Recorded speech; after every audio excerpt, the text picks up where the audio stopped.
La chronique du jour, sachez que tous les vendredis di ngeen am Moustapha Diop moom mu ñëw defal ñu chronique du jour tey la àjjuma place à Moustapha maa ngi lay nuyu. maa ngi lay fay bu baax Aïcha Diakhaté di nuyu mbokk yu baax yi ma fekk ci plateau bi yëpp oustaz Cheikh Tidiane ak soxna si nu mu tuddati sax. Adji Kouna maa ngi lay nuyu bu baax di nuyu également sénégalais yi seetaan yëpp les sénégalais d'ici et d'ailleurs. jaajëfal la bu baax a baax Moustapha sa teewaay ngir accompagner ñu tous les vendredis ci chronique du jour mais avant ñoo ñëw nag ci actualité bi nga xam ne fas yéene nga ko disséquer léegi ñu ngi fi ak coach Cheikh Ahmed Tidiane Gomis pour la page des sports Cheikh Tidiane Gomis maa ngi lay nuyu. nu may coach mu coach ci fële la petit déj. fii moom du ma coach Cheikh Tidiane Gomis kese. Cheikh Tidiane Gomis kon fii moom Cheikh Tidiane Gomis la. Cheikh Tidiane Gomis waaw léegi bàyyi ma toftal la ci Cheikh Tidiane Gomis l'international. waaw voilà jërëjëf maa ngi sant yàlla bi ñu mayee ba ñu ñëw toog fii di wax di kontaan ci ñi ma bokkal plateau. ak Jikuna dégg nga ak yow ak oustaz Mohamed Ndiaye ak Moustapha Diop. waaw bu ci kanamee rek. ñu yaatal ci li nga xam ne loolu la ñu bëgg a wax. parce que xam nga dañuy dox ci actualité. actualité bi li ko gën a ëppal moom mooy l'assemblée générale de la fédération sénégalaise de football. suba ci samedi bi. voilà wax un peu ci assemblée générale yi nuñ koy doxalee ci Sénégal. incha allah rabbi loolu lay fas yéene doon ci kanam ak jàmm dans la page des sports avec Cheikh Tidiane Gomis comme ni ma ko waxee léegi sans plus tarder Moustapha tey ñu fas yéene li nga xam ne yaatal chronique du jour chronique bi nag tey dinañ ko accentuer ci fànn bule. ca fës nag bokk na ci Ousmane Sonko mi nga xamante ne nii jamono ji mu ngi nungu siin te boobaak léegi mu ngi bëgg a yàgg ci kawam waaye c'est pas la première fois quand même. waaw wax nga dëgg Aïcha Diakhaté sooy xool ci taarixu Sénégal. Un leader politique que ce soit mu ne ci opposition wala mu ne ci pouvoir dem prison du lu bees. te itam da nga ciy yokk ne la prison ci Sénégal ak ci yenn réewu Afrique yi. dafa yàgg nekk arme pouvoir contre ñi nga xam ne dañ koo sonal muy opposition personnalité de la société civile journaliste et cetera xëy na li bees ci Sénégal mooy dañu yaakaaroon ne Sénégalu 2023 am na loon xew Sénégal ci ay at ci ginnaaw xalaatuñu woon mu ne fi parce que dañu gëm ne ci démocratie lañ nekk buy màgg mais soo jàppee ne décembre 1962 déjà fekke wuñ ko mais les événements de décembre 62 Sénégal yëpp ñu ngi koy fàttaliku ci lañ jàppee Mamadou Dia def ci kaso bi biñ koy jàpp bokkoon na ci ñi mu àndaloon Valdiodio Ndiaye Ibrahima Sarr Joseph Mbaye Alioune Tall ñu jiiñoon leen ne dañ doo bëggoon a coup d'état Léopold Sédar Senghor boobu Mamadou Dia nekkuloon opposant parce que mook Senghor ñoo bokkoon benn parti Mamadou Dia nekkoon le président du conseil mooy ki ñu woowee actuellement premier ministre Senghor nekk président de la République et à l'époque le président du conseil moo ëppoon doole sax président de la République parce que moo yoroon dëgg-dëgg le pouvoir moo tax Mamadou Dia doon wax lu bari ne moom mënul yor pouvoir bi ba pare di coup d'état mais teewul àtt nañ ko tëj ko ngiru dundam moom Mamadou Dia ba en 1992 le Jean Alfred Diallo mi nga xam ne moom moo jiite woon les armées et la gendarmerie à l'époque ci benn entretien bu mu defoon ak benn journal fii ci Dakar 92 yàggul c'est 30 ans après les événements de décembre 62 ci la wax ne Mamadou Dia musul coup d'état kenn ay waxu naxase kandang rek la bi ñu jàppee Mamadou Dia en 62 àtte ko en 63 dañ cee teg ay weer rek mu am ay manifestations yu metti fii ci Rufisque parce que boobu dañu yaakaaroon ne bu ñu jàppee Mamadou Dia c'est fini kenn dootul yëngatu mais fii ci Rufisque diggante Rufisque ak Dakar am ay manifestations yu métti ba ay nit yu bari faatu ci. ci jamono yooyu la ñu jàpp Serigne Cheikh Tidiane Sy Al Maktoum turandoowu Cheikh Tidiane mi. def ko ci kaso bi parce que li ñu ko doon accusé bokk na ci ay appel à l'émeute yi ñuy tuddal xale yi nii à l'époque jàpp Serigne Cheikh Tidiane def ci kaso bi loolu ci nguurug Léopold Senghor la. te bari na ay ñeneen ak ñeneen dama tudd ñi ci gën a siiw rek ñoo xam ne jàpp nañ leen bi Léopold Senghor nekkee en prison mais bi mu nekkee président de la République dafa am benn loo xam ne lu am solo ci époque boobu également dañ koy fàtte très souvent mooy da ngay dégg xale yi ñuy joytu à chaque fois naan pourquoi ñi am baat ci réew mi duñu wax parce que ci taarixu Sénégal à chaque fois yu mel nii am ñi am baat ci réew mi su ma nee ñi am baat ci réew mooy yenn kilifa yi dañ ci doon àddu lu bëree bëri du ma la wax Serigne Cheikh Tidiane Sy tudd naa ko léegi Serigne Abdou Aziz Sy Dabakh Serigne Abdou Lahad Mbacké Serigne Fallou Mbacké et cetera mais Monseigneur Hyacinthe Thiandoum ñëpp a ngi fàttali ne bind nañ ko boo demee ci téere wu Chérif El Walid Sey ancien directeur bu Sud FM bind na ko ci que ni Monseigneur Thiandoum à l'époque bi ñu jàppee Mamadou Dia Léopold Senghor daf ko mere woon ba am sax ay chefs religieux yu ko mere parce que Thiandoum faisait partie des plus grands défenseurs de Mamadou Dia à l'époque Monseigneur Thiandoum alors soo wàccee ba 1985 boobu Senghor jóge na ci pouvoir bi Abdou Diouf ñëw toog 26 août 85 la Abdou Diouf njëkk a jàpp Ablaye Wade ak 20 personnes yoo xam ne ñu ngi bokkoon ci parti démocratique sénégalais ci bi ñu leen jàppee Cheikh Tidiane xam nga lan leen doon jiiñ trouble en flagrant délit sur la voie publique c'est-à-dire que kenn xamul qu'est-ce que cela veut dire ci la jàppe woon Abdoulaye Wade yóbbu ko ci kaso bi il a fait une semaine de prison une semaine de prison yooyu mais Wade ku ko xam-xam ne buñ ko daan jàpp mbedd mi da daan tàng te à l'époque bi ñu ko jàppee boobu lu xewoon mooy Desmond Tutu bi nga xam ne moo nekkoon Afrique du Sud moo ñëwoon di gane si Abdou Diouf ñoom ñu profité def ci ay manifestations pour dénoncer apartheid mais également dénoncer nguuru Abdou Diouf ak ni mu doon doxee ñu jàpp leen def leen ci kaso bi te d'ailleurs ñi ngi wax waxu Juan Branco ça tombe bien Abdoulaye Wade bi ñu ko jàppee moment boobu le RPR muy parti wu Jacques Chirac en France moo mobiliser ay avocats tubaab ñu ñëw fii ci Sénégal défendre président Abdoulaye Wade donc loolu beesu bi à l'époque pour wax la ni histoire di répété woo dafa am benn kuréel boo xam ne Abdoulaye Bathily Landing Savané Abdoulaye Wade ak ñin àndal ñoo ko créé woon tuddee ko Alliance démocratique sénégalaise muy ADS gis nga Alliance démocratique sénégalaise boobu bi demee ba parti socialiste gis ne mi ngi ko commencé sonal parce que dafa commencé woon di am mbooloo dañ ko dissoudre le parti socialiste daf ko dissoudre beneen bi mooy mai 1993 Abdoulaye Wade ak ñett ci waa parti démocratique sénégalais jàpp na leen lu taxoon ñu jàpp leen boobu lañ rey maître Babacar Seye fii ci corniche bii ci Dakar moo tax à chaque fois bu ñu naan Sénégal violence amul fii politique bi amul violence nangam ak nangam violence dafay bref ma ne leen fii ci Sénégal la ñu reyee un juge constitutionnel fii ci corniche bi booru 15 heures la woon si mes souvenirs sont bons boobu ay élèves lañ mais ñu ngi koy fàttaliku quand même alors ñu jàpp ci Ablaye Wade jiiñ leen ne ñoom ñoo commandité l'assassinat maanaam ñoom ñoo santaane ñu rey kii di maître Seye mais Ablaye Wade à l'époque ñetti fanu kaso rek def ñetti fan pourquoi parce que le PDS s'était mobilisé pour demander sa libération et que à l'époque d'ailleurs bi ñuy libérer Abdoulaye Wade le parti socialiste li mu waxoon mooy amuñu enfin le régime socialiste mooy amuñu woon assez de preuves pour téye Abdoulaye Wade kaso te Abdoulaye Wade bi ñu ko jàppee en 85 également commissaire de police bi nga xam ne moo ko jàppoon def PV bi ñu koy àtte ñu yóbbu ko devant le juge commissaire bi ñëw di wax dafa wax ne moom il n'avait pas assez d'éléments parce que Abdoulaye Wade nekkul woon sax ci manifestation yi mais teewul jàppoon nañ ko donc tout ceci pour dire que jàpp un homme politique ci histoire du Sénégal yàgg na fi beesul ci Ousmane Sonko voilà du fi guléet d'ailleurs mën nga cee lim diggante Ablaye Wade ak Idriss Seck sauf que à l'époque Idriss Seck dañ koy fàtte lu bari ñun taskatu xibaar yi du woon opposant du tout Idriss Seck ci parti wu Ablaye Wade la bokkoon nekk premier ministre am Ablaye Wade jiiñ ko sàcc def ko jàpp ko def ci kaso bi après ñu jiiñ ko fi atteinte à la sûreté de l'État et cetera et cetera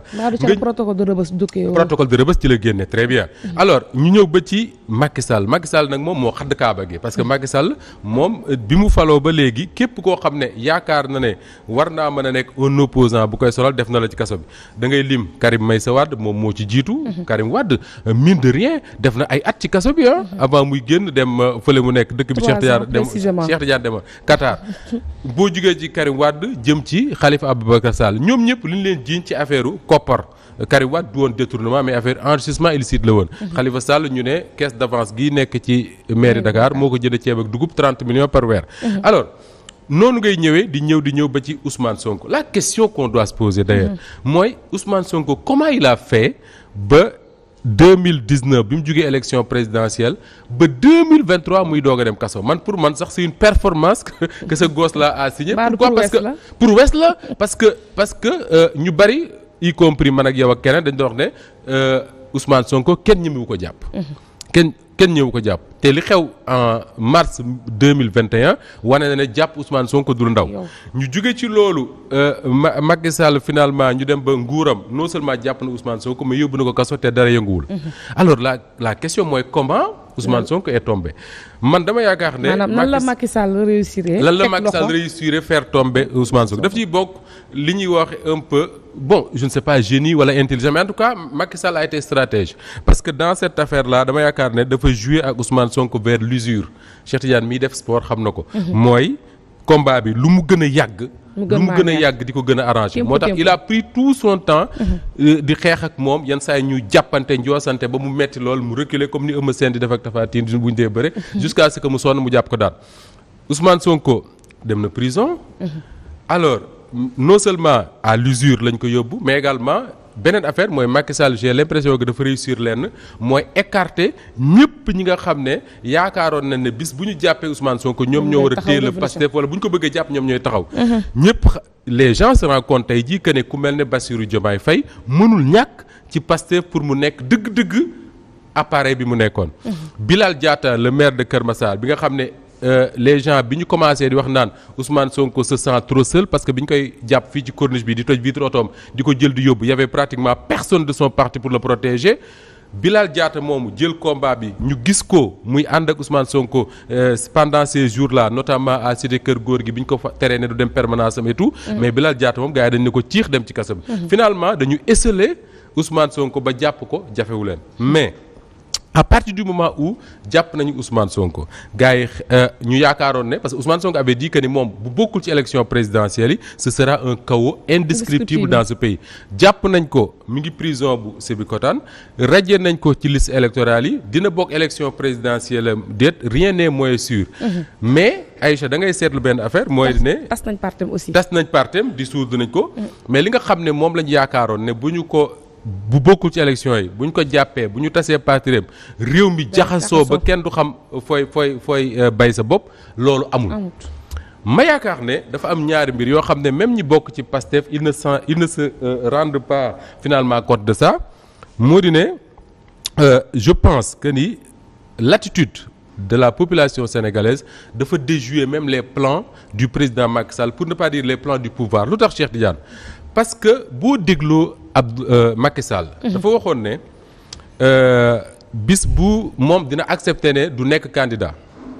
mais il va tout faire pour faire appliquer les décisions de justice waxoon naa la fii ci Petit Déj que ne faire appliquer les décisions de justice jërul sonal sa bopp mooy leen rek mooy dinaa leen téel xale bii di Ousmane Sonko ngeen duma mag ñi mooy ay ñoom Khalifa Sall ak ñooñu war a bokk ci élection yi te buñ ci bokkee ñoom kese ak waa Benno leen ëpp doole loolu moom jërul di werante alors à partir du moment où téye na ko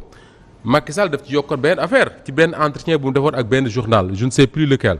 mu wax ne moom lenn rek moo mënoon tax mu nekk candidat mooy Sénégal nekk ci ak guuta maanaam ak kawoo boo xam ne day sentir ne le pays avait besoin de lui pour mu rester. j'ai l'impression que ni bi ñu tëjee Ousmane Sonko tas parteem radié ko ci liste électorale yi le pouvoir li ñu doon xaar mooy mbedd mi tàkk. su mbedd mi tàkkoo mu jaxasoo le président Macky Sall day amaat prétexte pour ñëwaat dans le jeu. électoral waxoon nañ ko fii dinaa ko waxaat pour ñëwaat dans le jeu politique comme dit Cheikh Tidiane Gomis mais malheureusement pour le pouvoir et heureusement xëy na pour les Sénégalais kenn yëngatuwul en tout cas yëngatu yu bariwul te boo dégloo Aïcha Diakhaté bis bi attaque bi amee fii ci Yaraax ñu tuddee ko attaque terroriste mooy attaque criminelle bi amoon ci Yaraax soo xoolee à l'époque fan yooyu waa APR li ñu doon bind da nga gis sax ñu doon wax ne Macky Sall dafa war a instaurer couvre-feu ci réew mi teewaat pouvoir bi pendant 3 ans pour defaat jàmm nangam ak nangam da ngay comprendre que ñoom li leen doon gënal mooy réew mi jaxasoo stratégie boobu la woon malheureusement les Sénégalais ne tekk di leen déglu di leen seetaan et tekk boobu j'ai l'impression que ni dafa changer tous les plans du pouvoir parce que tey le président Macky Sall amatul prétexte pour mën a dellusi dans le jeu électoral en tout cas si ça continue comme ça léegi dinaa la wax nan la ci waa Pastef war a taxawee dans cette loolu sax moom mooy prochaine étape bi Moustapha nan la tax Pastef war a def fii ak 2024 ndax Pastef sax existé na bay def alors Pastef existé na parce que un parti politique en réalité dissoudre ko mooy da ngay jël ay textes par exemple ne parti bi existé tul mais li nga xam ne mooy essence su parti mooy nit ñi nga xam ne ñoom ñoo ci bokk l'esprit bi nga xam ne moom lay demee le projet bi nga xam ne parti boobu moom lay véhiculer mënoo ko tas da ngay sonal sa bopp mais loolu kenn mënu ko tas maintenant man dama yaakaar ne dafa am benn façon boo xam ne moom la Pastef doon doxee depuis mu judd mooy une rupture totale par rapport à ce qui se faisait. On négocie rien, on ne marchande rien, lépp dañ koy arracher. Et ils disent d'ailleurs ñoom waa PASTEF que ni seule la lutte libère. Mais tey jii la réalité politique du Sénégal moo wane ne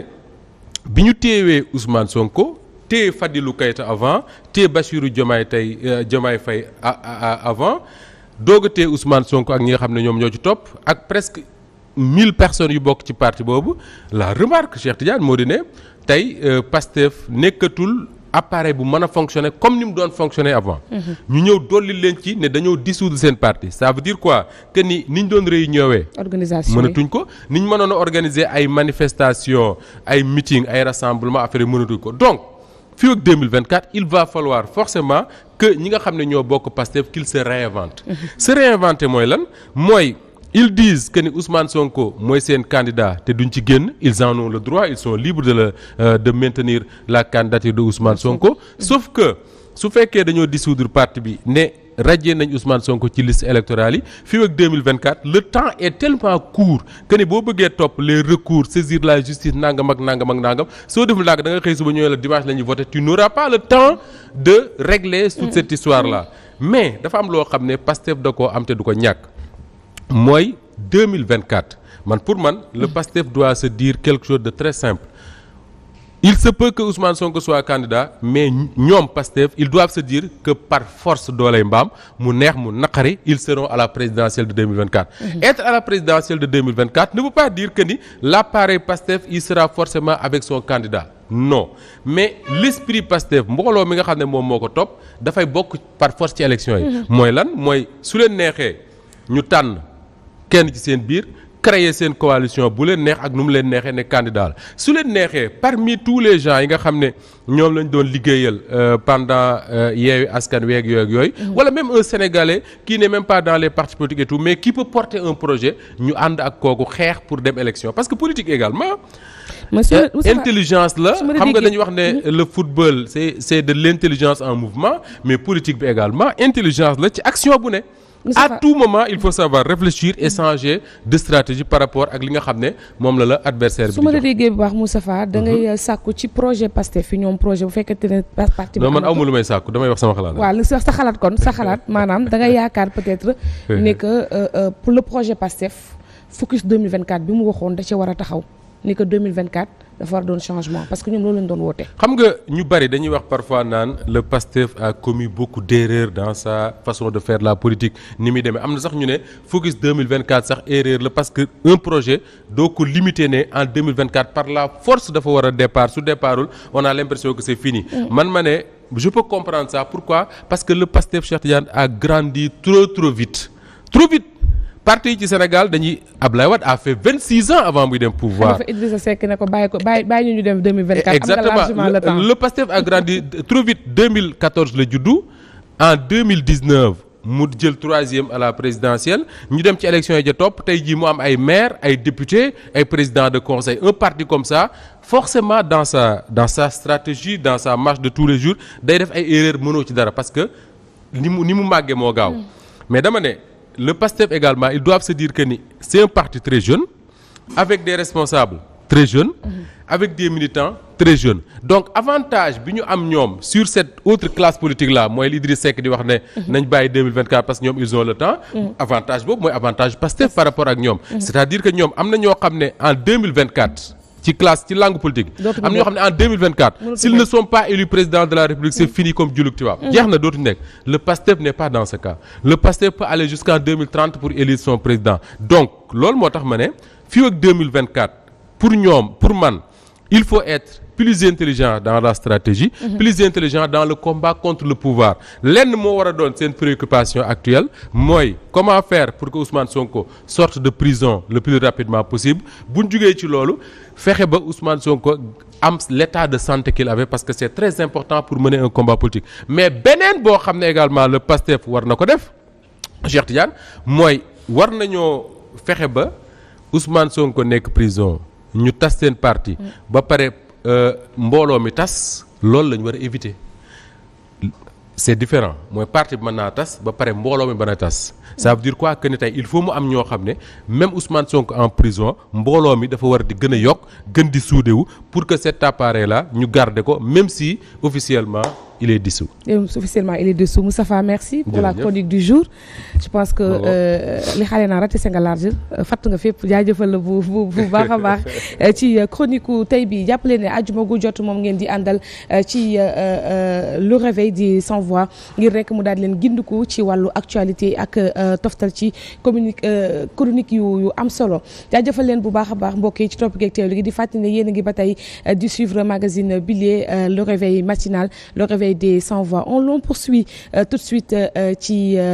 page des sports ànd ci ak Cheikh Tidiane Gomis.